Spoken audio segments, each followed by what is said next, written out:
muigana wa aria makuite kumana na mutino wa Ituika gicigo-ini kia Mai Mahiu kaunti-ini ya Naikuru ukinyite andu 60 thutha wa meri igiri kuonekana. Mihango ya gwethana na andu 60 aria family ciao ciugite matioikaine kuria mari igirite thiku ya kanana. Commissioner wa kaunti ya Naikuru Raymond Kifara akiuga mihango eno iratwarithio na mbere ni maafitha a KDF manyitanire na maafitha ruhonge rwa NYS. Andu angi 23 ni maramukirwo rigiti mathibitari-ini mwanya mwanya na kuma riria mutino uyu wahanikire. Andu angi 89 ni marigititwo na makaheo rutha rwa kuinuka riri mehaririria na marathie na mbere ma igongona ria mathiko.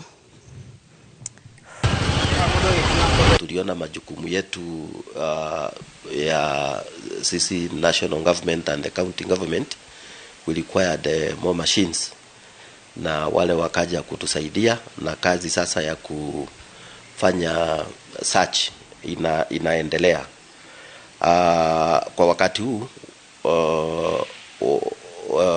watu wale walikuwa admitted walikuwa 112 na wengi wamekuwa discharged, tunabaki na 23.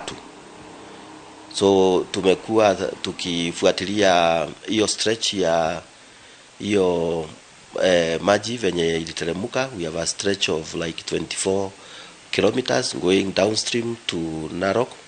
Hiyo stretch tunaimonitor sababu maji ikiongezeka wale watu wako within the corridor tunawasi waondoke katika sehemu hizo, na ngao teams wamekuwa wakifanya hivyo ili tuhakikisha kwamba